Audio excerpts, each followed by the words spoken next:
അത്താഴത്തിന് എണീറ്റ് ഫുഡ് കഴിച്ച് നിസ്കരിച്ച് കിടന്നാൽ പിന്നെ രാവിലെ യാര ബേബി എണീക്കുമ്പോൾ ഓളുടെ കൂടെ തന്നെ ഞാനും എണീക്കുക. അപ്പം നിങ്ങൾ വിചാരിക്കും എനിക്ക് രാവിലെ കുറേ സമയം ഉറങ്ങാലോന്ന്. ഇല്ല ഗൈസ്, എൻ്റെ മോളാണ് എൻ്റെ വീട്ടിൽ ആദ്യം എണീക്കൽ. ഉറക്കത്തിൻ്റെ കാര്യത്തിൽ ഓളൊരു മടിച്ചിക്കുട്ടി ആയതുകൊണ്ട് കുറച്ച് മാസങ്ങളായിട്ട് എൻ്റെ ഉറക്കമൊക്കെ നല്ല സൂപ്പറായിട്ടാണ് പോണത്.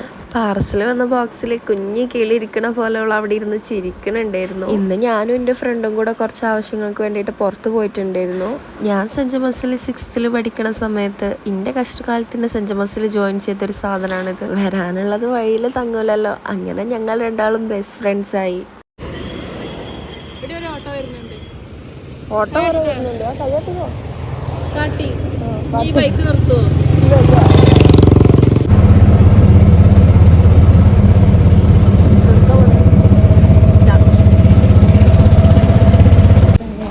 ഹായ് ഗൈസ്, അപ്പോൾ ഇപ്പോൾ ഞങ്ങൾ നിൽക്കുന്നത് ലാബിലാണ്. നമ്മുടെ ബ്ലഡ് ടെസ്റ്റ് ചെയ്യാൻ വന്നതാണ്. ഒരു സസ്പെൻസ് പൊളിക്കാനുണ്ട്. എല്ലാ വുമൺസിനും ആഫ്റ്റർ ആൻഡ് ബിഫോർ ഡെലിവറി ഒരുപാട് ചേഞ്ചസ് ഉണ്ടാവില്ലേ. അങ്ങനെ എൻ്റെ ഡെലിവറിക്ക് ശേഷം എനിക്ക് വന്നിട്ടുള്ള വലിയൊരു ചേഞ്ചാണ് ഇഞ്ചക്ഷൻ കണ്ടാൽ പേടില്ല എന്നുള്ളത്. ഇതൊക്കെ സിമ്പിളാണെന്ന് ഇപ്പോഴല്ലേ ഞാൻ റിയലൈസ് ചെയ്തത്. ലാബിലേക്ക് വരുന്ന വഴിക്ക് എൻ്റെ കൂടെയുള്ള ആ സാധനം എന്തോ ഒന്ന് പറഞ്ഞില്ലേ, എന്തോ സസ്പെൻസ് ഉണ്ടെന്ന്. എന്തോ കുറച്ച് ദിവസമായിട്ട് ബെഡിൽ നിന്ന് എണീക്കാൻ പറ്റാത്ത വിധത്തിൽ പനിയാണ്. ഡോക്ടർ കണ്ടപ്പോൾ 3 ദിവസമായിട്ട് മാറിയിട്ടില്ലെങ്കിൽ ബ്ലഡ് ടെസ്റ്റ് ചെയ്തിട്ട് വരാൻ പറഞ്ഞിട്ടുണ്ടായിരുന്നു. അതിന് ബ്ലഡ് കൊടുക്കാൻ വേണ്ടിയിട്ട് പോയതാണ്. അതിനുള്ള ഷോണ് നേരത്തെ ഇറക്കിയിരുന്നത്. ബ്ലഡ് എടുത്താൽ നോമ്പ് മുറിയെന്ന് പറഞ്ഞിട്ട് ഇന്നെ കൺഫ്യൂഷൻ ആക്കിയിരുന്നു ഓള്. ബ്ലഡ് എടുത്താൽ അങ്ങനെ നോമ്പൊന്നും മുറിയൂല കേട്ടോ. റിസൾട്ട് വരുന്നവരെ ഒന്നും ഞങ്ങൾ വെയിറ്റ് ചെയ്തിട്ടില്ലായിരുന്നു. വാട്സപ്പിൽ അയച്ചു തരാമെന്ന് പറഞ്ഞപ്പോൾ ഞങ്ങൾ അങ്ങനെ പോന്നിക്കായിരുന്നു.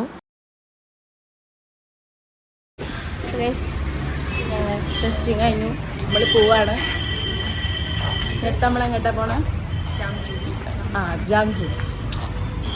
കോട്ടപ്പടിയിൽ ന്യൂ ആയിട്ട് ഓപ്പൺ ചെയ്തിട്ടുള്ള ജാംജൂമിലായിരുന്നു നമ്മൾ പോയിട്ടുണ്ടായിരുന്നത്. കുട്ടിക്ക് മക്കന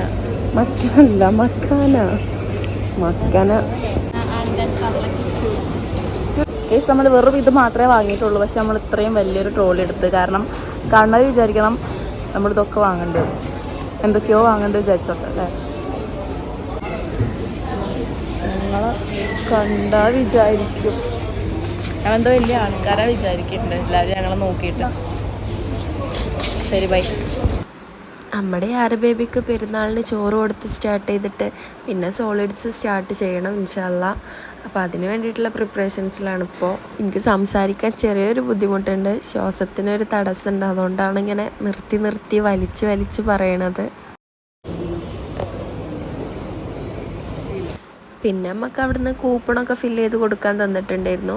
പണ്ടൊക്കെ പണ്ടെന്ന് പറഞ്ഞാൽ കുറച്ച് മുന്നേ, ഒരു 4 മാസം മുന്നേ വരെ, അത് അത്രേ ഉള്ളൂ. വളരെ പണ്ട് എന്നൊക്കെ പറഞ്ഞാൽ ഞാൻ വല്ലാണ്ട് തള്ള വൈബിലേക്ക് പോകണുണ്ടോ? ഇല്ല ഗൈസ്, നമ്മൾ വൈബ് തള്ളല്ലേ. അപ്പം നമുക്ക് കാര്യത്തേക്ക് വരാം. അന്നൊക്കെ ഇതുപോലെ എന്തെങ്കിലും ഫില്ല് ചെയ്യാൻ കിട്ടിയാൽ ഞാൻ എൻ്റെ പേര് മാത്രമേ എഴുതുള്ളായിരുന്നു. എൻ്റെ പേര് അറഞ്ചും പുറഞ്ചും എഴുതുന്ന ഒരു സ്വഭാവം എനിക്കുണ്ടായിരുന്നു. എന്താവശ്യത്തിലും എൻ്റെ പേര് കൊടുക്കുമായിരുന്നു. ഇപ്പോൾ യാര ബേബി വന്നതിന് ശേഷം എല്ലായിടത്തും ഞാൻ എൻ്റെ മോളുടെ പേരാണ് കൊടുക്കല്. അതും ഒരു അമ്മയിലേക്കുള്ള മാറ്റമായിരിക്കും അല്ലേ. വേറെ ഒന്നിൽ ഞാൻ എൻ്റെ ഫ്രണ്ടിൻ്റെ പേര് എഴുതിയിട്ട് എൻ്റെ അഡ്രസ്സും എൻ്റെ ഫോൺ നമ്പറും കൊടുത്ത് ഞാനോളെ പറ്റിച്ചിട്ടുണ്ടായിരുന്നു. അഥവാ ഞാൻ ഓൾക്കാണ് ഭാഗ്യം എന്നുണ്ടെങ്കിൽ എന്നെ വിളിച്ചോട്ടെ. പേരിൽ കിട്ടുകയാണെങ്കിൽ ഞാൻ വിളിക്കണ്ട്. അല്ല, എന്റെ നമ്പർ എഴുതി ഞങ്ങാനും എനിക്ക് കിട്ടിയിട്ട് ഇതിനോട് പറയില്ലെങ്കിൽ ഞാൻ എന്നോട് പറയാം. എനിക്ക് ഇന്ന അത്ര വിശ്വാസം ഇല്ല.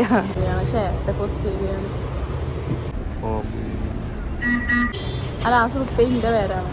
പിന്നെ ഞാൻ ഈ യാര ബേബിക്ക് വീഡിയോ കോൾ ചെയ്തിട്ടുണ്ടായിരുന്നു. ഓളെ അന്തം വിട്ട് നോക്കണുണ്ടായിരുന്നു. ഇന്നെ ഇൻ്റെ പൊന്നിനെ കൊണ്ടുപോകാതെ പോയതുകൊണ്ടേ ഓളിനോട് പിണക്കത്തിലാ തോന്നുന്നുണ്ട്. ഇന്നെ മൈൻഡ് ചെയ്യാതെ അവൾ അവിടെ കളിച്ചോണ്ടിരിക്കുന്നു.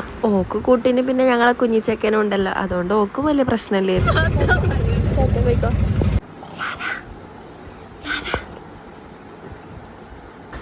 യാര ബേബിക്ക് എന്നെ കണ്ടപ്പോൾ സന്തോഷമായിട്ടുണ്ടായിരുന്നു. ഓള് ചിരിച്ചെടുക്കാൻ വേണ്ടിയിട്ട് ചാടുന്നുണ്ടായിരുന്നു. അപ്പം അത്രേ ഉള്ളൂ. Okay, by. കോഴിക്കുഞ്ഞേ ചക്കരമാവേലി തത്ത പെണ്ണേ ഉച്ച